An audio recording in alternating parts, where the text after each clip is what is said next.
Exercise 54. Ready, start. This appeal by grant of special leave is directed against the judgment and order dated September 13, 2007 passed by the High Court of Andhra Pradesh in Criminal Appeal No. 9 of 2005. The High Court allowed the government appeal, reversed the judgment of acquittal passed by the trial court, found the appellant guilty of the charge of killing his wife Lakshmi Kumari by giving her cyanide in cold drink and, accordingly, convicted him under Section 302 of the Penal Code and sentenced him to rigorous imprisonment for life and a fine of ₹1,000 and in default of payment of fine, simple imprisonment for 3 months. The basic facts of the case, which are admitted or are at any rate undeniable, need to be stated in the sequence in which those facts were unfolded. The appellant and Lakshmi Kumari got married on April 30, 2000. After marriage, they came to live in a rented house at Hyderabad. The appellant and his wife lived on the first floor, and the remaining portion of the house was occupied by its owner. The appellant had a graduate degree in engineering and a diploma in computer. He worked as a faculty member in Harika Information, Hyderabad, and he also gave coaching to students in another computer center. He was earning a salary of about ₹20,000 per month. On September 2, 2000 in the afternoon, the landlady, Saroja, PW7, received a telephone call asking for Lakshmi Kumari. She went to the portion of the house where she lived and found her there lying on a chair. Then, with the help of her maidservant, PW3, she got her shifted to hospital. After some time, her husband, the appellant, also reached there.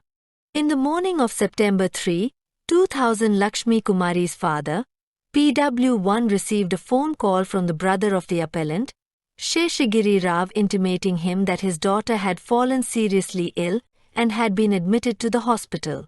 He, along with his wife, proceeded to Hyderabad and on reaching there went to the hospital, where they found their daughter in an unconscious state.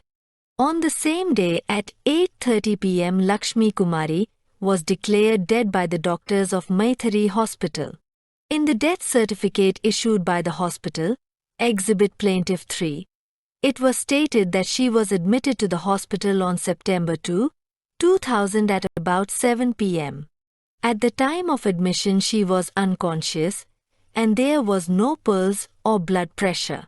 She was diagnosed to have suffered a cardiopulmonary arrest. She was put on ventilator and given certain medicines that restored her cardiac activity.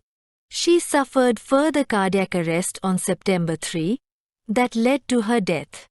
After Lakshmi Kumari was dead, her father PW1 went to police station and lodged a complaint stating that in the morning on that day, he received a telephone call from Sheshagiri Rao from Hyderabad asking them to immediately come down to Hyderabad as their daughter was in danger. On reaching Hyderabad, they went to Maithari Hospital where their daughter was in an unconscious state. After half an hour, the doctors declared that their daughter had died. He further said that to his knowledge their daughter was not suffering from any ailment.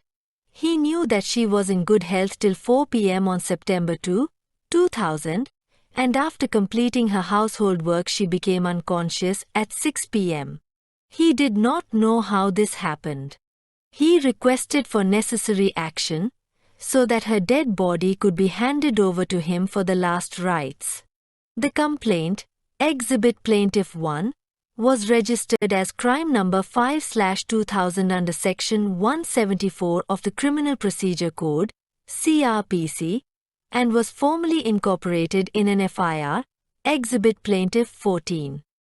After recording the statement of the father of the deceased, the sub-inspector, PW15, proceeded for Maithari Hospital and got the body of the deceased shifted to Gandhi Hospital for post-mortem examination. On the same day, the sub-inspector went to the residence of the appellant and the deceased and in the presence of two Pachas, made a thorough search of the 3 rooms which were in the occupation of the appellant and the deceased.